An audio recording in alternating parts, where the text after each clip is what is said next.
the recent economic forum, one of Putin's closest advisors dropped a bombshell. He said that the U.S. is preparing to use crypto and stablecoins to secretly devalue its entire $37 trillion debt.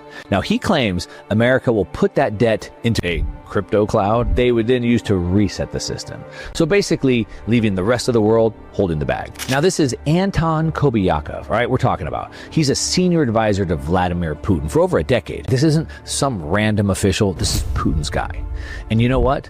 He's actually right, but it's just not in the way that you would think. You see, Russia thinks we're going to print digital dollars out of thin air, but that's not actually how this works. But the devaluation part, the reset part, that's absolutely happening.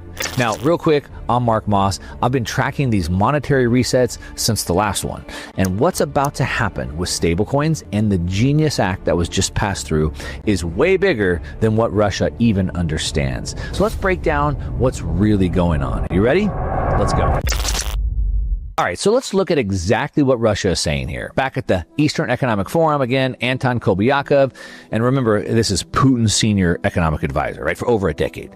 Now, he's been in the room for every major Russian economic decision. He's laid out this theory. Again, he said the U.S. is trying to rewrite the rules of the gold and crypto markets. His exact words were that America's ultimate goal is to push the whole world into what he called the crypto cloud. Now, think about that phrase. Crypto cloud. He's saying once the world's money is digital, once it's in stable coins, once the U.S. moves its $37 trillion national debt into these digital assets, and then boom, devalues it, wipes the slate clean, while everyone else is holding the bag. But here's why this matters. This isn't just some conspiracy theory from our enemies, right? He's been architecting Russia's economic strategy since 2012. So when he speaks, it's not speculation. It's what Russia's leadership actually believes. And like I said, he's kind of right about devaluation. He's actually dead right. The U.S. absolutely plans to devalue the debt. Now, we've done it before. We've done it actually multiple times. But I think Russia just misunderstands it a little bit, right? They think we're going to create stablecoins out of thin air like we print dollars. But that's not how stablecoins work. It's actually way more powerful. So let me show you what's really happening. 1933, Executive Order 6102. President Roosevelt, he doesn't ask Congress. He doesn't negotiate. He signs one piece of paper, the executive order, and boom, confiscates America's gold at $20.67 per ounce. And then what happens? Overnight, he revalues it to $35 an ounce. Now, if you do the math, that's a 69% devaluation. One signature, 69% is gone. Think about what that means. You had $100 in savings, and now it buys you $31 worth of stuff. But the government's debt, they just got 69% cheaper to pay it back. Now, it's not the only time it's happened. It's happened many times since then. If we fast forward to 1971, President Richard Nixon closed the gold window. He basically rug pulled the entire world by removing the gold backing of U.S. dollars. And since then, the dollar's lost 96% of its purchasing power. 96%. Again, 1985, the Plaza Accords. We had 5 countries get together and agree to, again, devalue the dollar by 25% in 2 years. And it worked. A 25% devaluation. It was coordinated. It was planned. It was executed. So when Russia says we're about to reset the system again, they're looking back at history, right? They see the pattern. They understand why it has to happen. Now, about every 40 to 50 year cycles, they see this coming due, and right now, we're due. But what they're maybe not understanding so much is that we don't need gold confiscation this time, right? We don't need international agreements. We have a new mechanism, and it's already in motion. How do you devalue dollars when you're not on a gold standard? Well, it's simple, right? You just continue to expand the money supply. If we look at the M2 chart, just from January 2020, we had $15.5 trillion. Today, we have $21.9 trillion. That's a 40% expansion in just 4 years. 40% in 4 years. If we look at everything else, gas prices up 50%, home prices up 50%. The median home in America costs 50% more. Pretty interesting. Property insurance up 70%. Gold 35%. Bitcoin, it's up over 250%.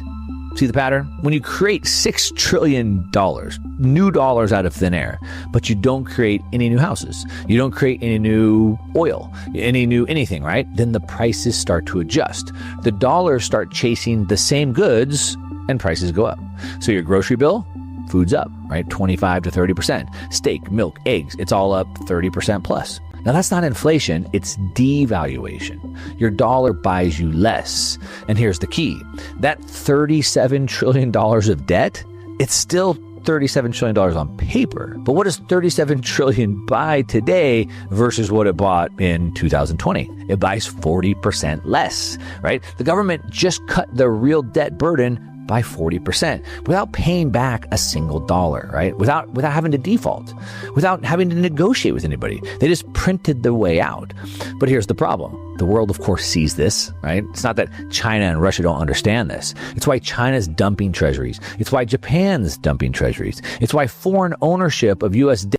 debt dropped from 34% to 23%. Sort of like when Nixon had to close the gold window.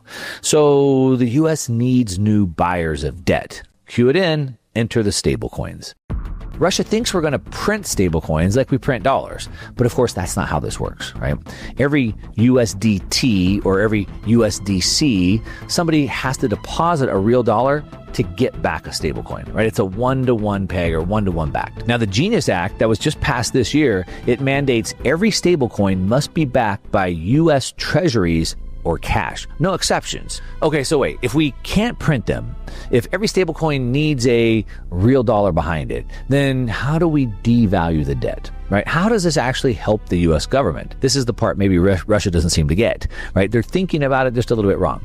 It's not about printing. It's about what those dollars are doing and where they're coming from. You see, when you give Tether a dollar, they don't just put it in a vault. They go buy U.S. treasuries with it.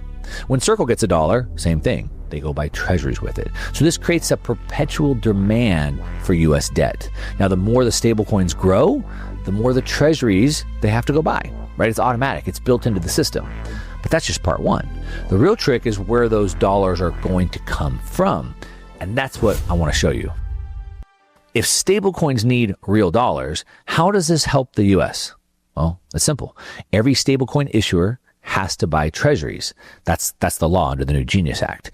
You want to issue $1 billion in USDT? Well, you need $1 billion in T-bills. If you look at the numbers right now, Tether's holding $127 billion in US treasuries. Circle holds $55 billion. Combined, they're the 18th largest holder of US debt globally. Bigger than Germany, bigger than South Korea. And where it starts to get interesting is Scott Bessent, he's the Trump's Treasury Secretary. He projects stablecoins to hit $3.7 trillion by 2030. China's been dumping treasuries down $1 trillion to $756 billion. Japan's selling. Foreign ownership dropped from 34% to 25%. But stablecoins, they have to buy it, right? It's required. Every dollar that goes into USDT or USDC becomes demand for U.S. debt. So that person in Argentina trying to escape inflation, they buy stablecoins, USDT. That business in Turkey avoiding the lira, they use USDC. They all become treasury buyers, right? They're funding the deficit without even knowing it. 3.7 trillion in guaranteed treasury demand. That's the plan. But here's the question. Where do all those dollars actually come from? Now, I made a video a few months ago where I talked about this. Let's go ahead and just play a clip. Let's check it out. We're talking about sterilized reserves. What we're talking about is that the Federal Reserve has given the banks a bunch of money, but they don't want the money to get into the economy because it would cause massive inflation. If you dump all this money into the economy and people go start spending it on vacations and trips and cars and going out to eat and things like that, the prices will rise. So what they've done is they pay the banks to leave it there. Keep it out of circulation. That's why it's called sterilized. All right, there it is. Sterilized reserves. Let me break down what that means. Now, right now, U.S. banks have $3.2 trillion sitting at the Fed, right? This is excess reserves. This is money that's been parked there since back in quantitative easing back in 2008 for 14 years. And it's kind of like dead money, right? It can't be lent, right? It's not It's not in circulation. It just sits there earning IOER, or interest on excess reserves. And that's about 0.5%. And here's the mechanism. The Genius Act says that banks can use these Fed deposits as stablecoin backing. They could take $1 billion in excess reserves, back $1 billion in stablecoins, and it's the same money. But now it's moving. 3.2 trillion, right? That's been frozen since 2008, but now it can start to enter the market. Not new money, the same money, but just moved, activated. Now, when the 3.2 trillion starts circulating, prices start to adjust, right? The dollar starts to weaken. The $37 trillion in debt, it starts to get devalued, but not through printing, through activation of reserves, right? That's maybe the part Russia seems to misunderstand, right? We're not creating more money.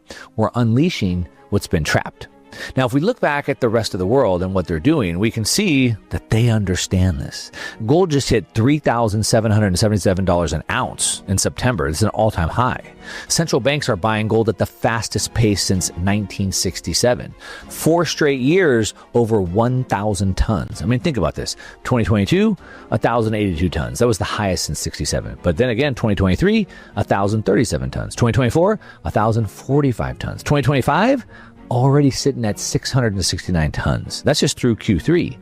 Now, this is on pace for another 1,000-ton year. And who's buying? Well, everybody's buying, right? Poland bought 67 tons this year. They're the biggest buyer of 2025. The Czech Republic, they bought gold 29 straight months. They tripled their reserves since 2023. Turkey, 26 times consecutive months of buying. And China, well, they've added at least, 36 tons in 9 straight months. And that's just what they report, right? The real numbers probably double or triple that. These aren't gold bugs. These are central banks, right? These are the most conservative institutions on earth. And they're all doing the same thing, dumping dollars and buying gold. Why? Because, of course, they see what's coming, right? When Poland triples their gold reserves, they're not speculating on price, right? When Turkey buys for 26 straight months, they're not trading that, right? They're protecting themselves. The sterilized reserves, the 3.7 trillion